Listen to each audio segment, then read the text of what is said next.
Hi, it's me. You can call me BP. Welcome back to Backyard Chats with BP, where the brain rot gets so bad I have to sit outside and touch grass.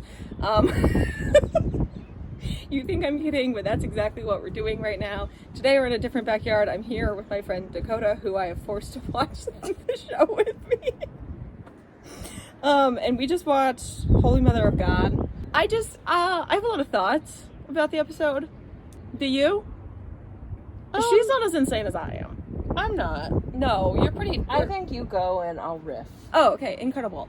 What the fuck? First of all, Point one, what the fuck? Point 1A, Tommy clocking Eddie's shit when Buck said Eddie's straight and he goes, okay. Yeah. What the fuck was that?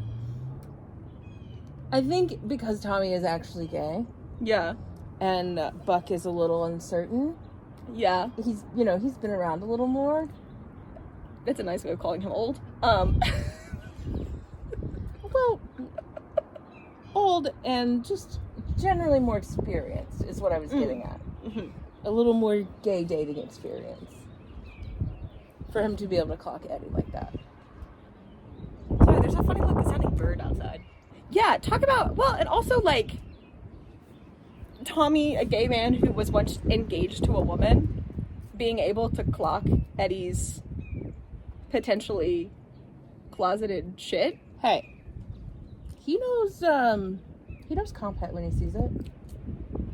I know, which is so like why? I literally sat there. Listen, at first I was scared when they showed Tommy on the screen. Yeah, I was scared. Well, actually, I saw his name pop up on the guest cast, and I said, "What the fuck are we doing here?" I don't notice that stuff. Yeah, I'm crazy. I know. And I said, "Lou Ferrigno Jr., what the fuck are you doing here?" And then when Ravi clocked someone, saw someone, I said, "No." And then I just laughed how Ravi was like, "Here you go. Here's your ex. Goodbye." Well, yeah, it's messy of him, and I love it. Does Ravi know that Buck is gay? Like, did it get around to the B shift? That's a great question. Because if he does, then he probably felt like Buck was coming on to him. Oh. If he doesn't, then I think he knows that he's just trying to replace Eddie. True. Like, I think both things can be true in either situation. We haven't seen Ravi in so long that I'm not sure. Right. But does he know, one, does he know that Buck likes men? Two, does he know that he was dating Tommy? Right. And three, does he know that they broke up? Right. Obviously they had to obviously he knew that they broke up. Because otherwise it would just be like, oh look, I found your boyfriend in the bar. Yeah. Why are you not here? Okay, yeah. Also, Ravi's fit, bisexual as hell. Also, him and Buck used to actually be like very like close and like seemed very fun together, and it would just seem super awkward and forced this episode. I mean, Ravi does kind of get girly pop. That's true. I mean, but he is a landlord. In canon, that's a straight point. In canon, he is a landlord. I never actually thought about he thought Buck was coming on to him. Also, the fact that he just like would not. They were playing a drinking game that Eddie brought to his attention, and then he would not shut up about Eddie. Yeah, because theoretically he was already over Tommy, so he's not going to crash out over Tommy. Yeah, he was having like an active, positive crash out, where it wasn't like he was like negatively crashing out, like doing self-destructive behaviors. He was just like, I mean, I wouldn't go that far. Well, what I meant is like, but there were at least some forward-looking actions. Yeah, I meant in the bar scene. So do I. The transition to get Tommy back to his place, flawless. I thought that was flawless. I thought that was really good. You want to see it? You want a tour? It was very good. I would have fallen for it. Yeah, you would have. If my ex was like, "Oh no, I moved. You want to see my new place?" I'd be like, "Yeah, let's do it." Well, I can tell you one thing that's not happening with my ex. Well, your ex fucking sucked. Okay. Hookup, I could understand Buck wanting to go back to Tommy and have that little hookup. Do I agree with it? Yeah. I mean, I didn't agree with them being together in the first place, so No, personally, I don't agree with them getting back together. I could Or even, not even getting back together, but like whatever that was. We also have to put a little, like, give him a little grace because he was a little intoxicated and sad. Yeah, sure. Sure. I'm not saying I'm not mad at him. True. He has enough hatred for himself to cover all of us. But, you know, it's like when your best friend does something stupid, but you don't want to say it to them. Is there something you're not telling me? You don't say it to their face always. After the fact, you do. After the dust is settled. Yes, after the dust has settled. Yeah. It's not there yet. That's true. Okay, but then also, I thought it was crazy that just Tommy went out in the morning, left the house, went and bought groceries and came back. Also, clock it, he was putting a bottle of champagne in the freezer. Yeah. Do we think that was for mimosas? Or, oh, you're right, probably. Or for getting back together. Also, that would be insane if you bought a bottle of champagne. Hi, friend. Come here. Hey, Merm. We have a new friend. There you are. There you are. Hi, Princess. Princess. It was probably for mimosas. I didn't even really think about that. But I'm curious about the alcohol purchasing laws. This is purely for plot point, for searching for a plot hole. And move this forward so we can maybe avoid some of the wind.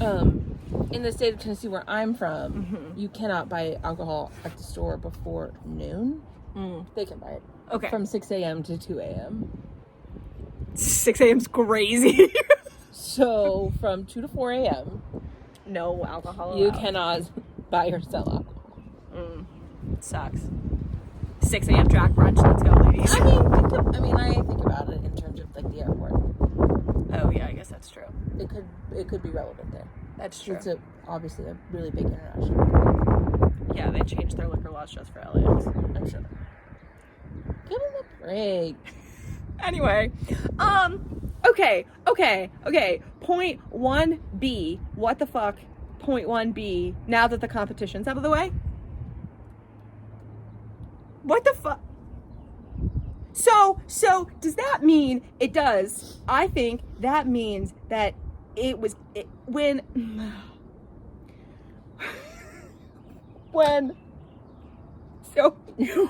Tommy was breaking up with Buck and he said, like, you're not going to mean to, but you're going to end up breaking my heart, or I'm not your last, I'm your first.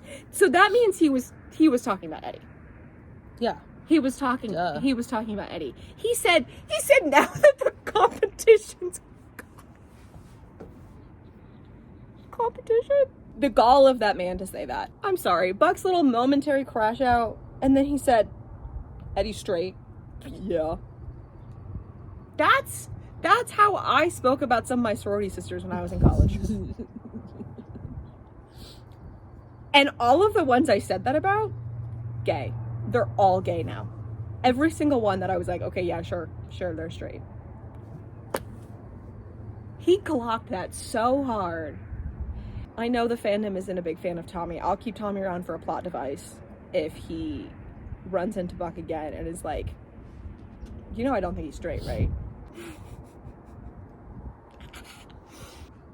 I don't have to sleep with everyone I have feelings for. Crazy. Him saying I don't have to sleep with everyone I have feelings for was him inferring that he had feelings for Eddie? Question mark, exclamation point. Well, I don't think he knew he had feelings for Eddie. But then why would you say that? Why would he say that first? Not everything has to be about Eddie. So then who the fuck is he talking about? It could be anyone. I think you're too hung up on that first part. Oh, I know what the fuck he meant for the second part. Well, I don't have to... Yes, obviously. Everybody knows. That he doesn't have feelings for Tommy anymore. Or any of the women that he had in season 1 hoe phase. Oh, I didn't draw that conclusion. I think that's what he was referring to more than Tommy. But I think he subconsciously meant it for Tommy. I thought he, like, objectively meant it about Tommy because he was there being like, I don't have feelings for you. Interesting. Because, I mean, he looked like he regretted it after saying it. Yeah. Like, he didn't, I don't know, he didn't realize how it came across. It's Buck, he has ADHD, of course he did. To quote him, in the meanest way possible, that's what he said. I just can't get over the fact that in referred canon, that's Tommy broke up with Buck because of Eddie. What the fuck? So in conclusion, buddy canon, I'm actually not done speaking. Maddie's fucking face when, I know you don't know this because you've only seen the episode once and you're not crazy like I am.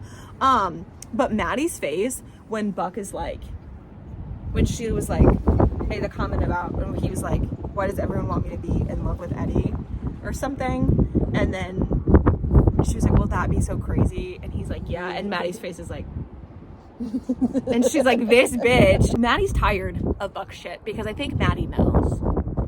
Because when Buck was talking about the one time that Eddie like crashed him and Tommy's date, Maddie was like, if there's something that you need to tell Eddie, I think she was leading a feelings realization there.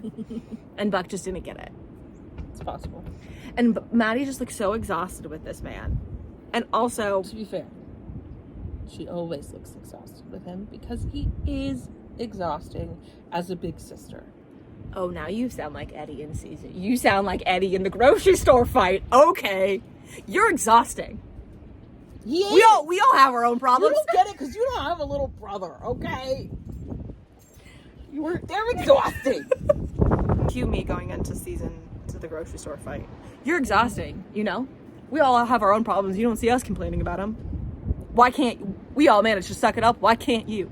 Why can't you see my side about this? Because that's all you see. Car crash in the background.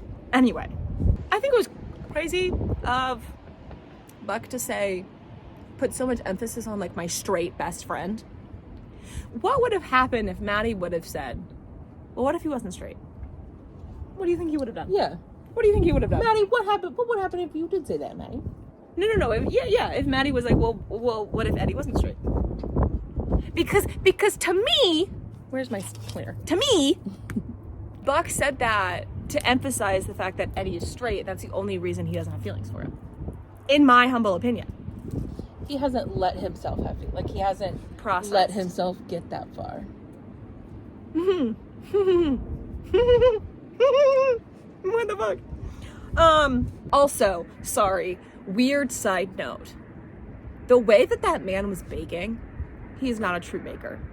Because if you notice, he was not measuring his flour correctly. He wasn't. Thank you. A true baker would know that. Scoop? Pardon me? No. Wrong. Spoon?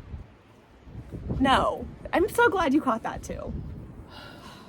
That's truly, if you know, you know. I don't think Aisha would have stopped this thing and been like, actually, that's not how you measure flour correctly. Let's start it over. And then, here's my little side tangent, which you haven't watched my full video on the couch theory. If you haven't seen it, I'll put a link right here. Click on it, watch it. Anyway, when Buck is unpacking at the very end, I just want to, I'll talk about it a little bit more later when I go into like my full recap and like more structured debrief thoughts. This is my informal debrief thoughts, but can we just talk about the couch imagery for a second? I said, you know, how crazy would it be if like Eddie left his blue couch? He didn't. I don't know where that blue couch ended up because there's no way he took it with him because with the size of that U-Haul. Anyway. I mean, maybe. It was 8 foot long. Yeah, but it holds a queen size bed. And no. Anyway, that's neither here nor there. Buck brought his own couch into Eddie's house and then he had it in one direction and then he went to move it to think it would be like, oh, maybe it'd be better over here. No, it's not. And then he moved it back to the original position that Eddie's couch was in. Is that? That could be couch theory. You get it. It could be. And it is. No, I don't want to hear it. I don't want to hear it. Could just be architecture. No, but then why would they even show him moving it to move it back? No. It would actually be interior design instead of architecture, but same thing. No. Anyway, the architecture of the house. Anyway, I'm going insane. How about you? What are your thoughts? Leave them down below. That's so real. Next episode is next week. It's called Disconnected. Scared. It's gonna be Maddie centric. It's gonna be Eddie centric. I'm gonna throw up. Not really. I don't throw up. But yeah. Special thanks to Dakota for joining us in this brain rot. And I'll see you in my next one. I don't know if she'll be here. I don't know. Okay, bye.